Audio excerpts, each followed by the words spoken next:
Modern Warfare 2022 is just around the corner, and it's about time for us to talk about the best ways to prepare yourself for the next era of COD. We all get a factory reset after this phase of Call of Duty titles, and with the launch of Warzone 2, we get a brand new slate to kickstart the next phase of Call of Duty.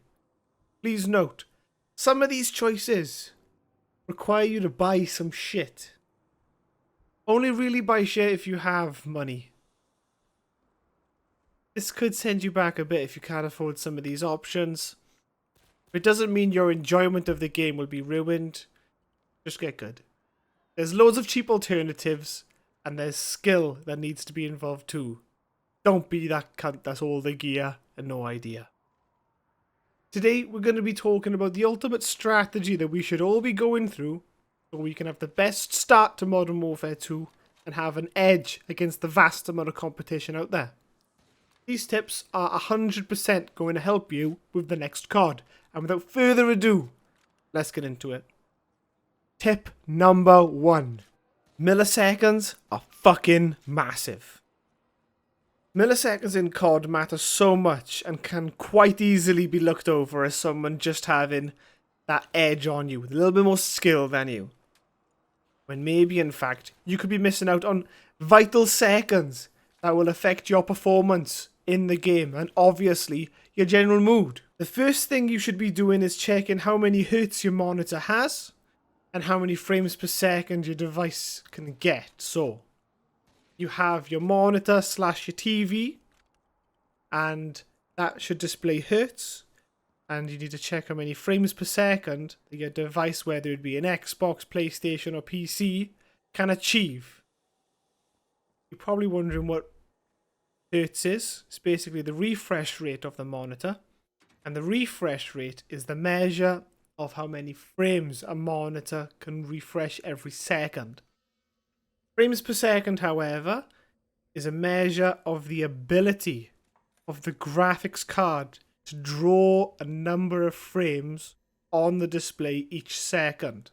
While both are a measure of different things, they are directly related and affect each other. For details on how to find your frames per second, check your FPS counter in your PC settings, and for console, check your console's graphics specs for the optimum FPS it can manage.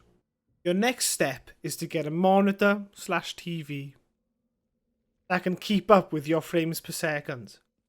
Your frames per second and your refresh rate should be near enough 1-to-1. So for example, if you have a PS5, the PS5 has the capability to run at 120 frames per second. So ideally, it would be most beneficial for you to get a monitor that can also display 120 Hz.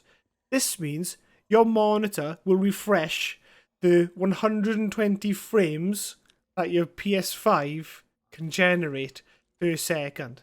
So if you were up against someone who has a lower refresh rate than you, you will have an advantage. Say now someone's got a PS5. They can run at 120 frames per second. But if their monitor is only capable of outputting 60 frames per second, then they're not benefiting from the extra frames per second their PS5 can generate. And how this works is their screen's not going to refresh at 120 frames per second, even if they have a £500, PS5. Even if you had a really fucking expensive PC, it could run at 240 frames per second. If you connected that PC to a bog standard monitor that only outputs 60 Hz, you're only going to get 60 frames per second out of that screen.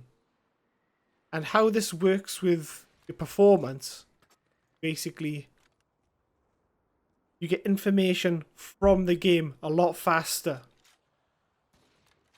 Obviously, if you have a 60 Hz monitor and a 120 Hz monitor, one's going to be twice as fast. So say now someone's coming around the corner and you two are going to meet and you have a faster monitor than them, a higher Hertz monitor than them. You will see them before they see you. It may be a millisecond difference, but sometimes the extra couple of seconds can give you that advantage.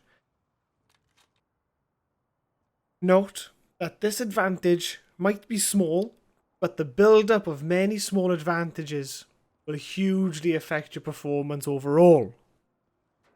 Tip dos. Internet. Please, please, please. If you still have your internet connected wirelessly, sort yourself out. Plugging your computer/console into a router would be a huge win for you. I played on a wireless PS4 for ages on my family's Wi-Fi, and the lag is fucking brutal. With people that were also on the internet, the gameplay was less than satisfactory, and my games were lagging.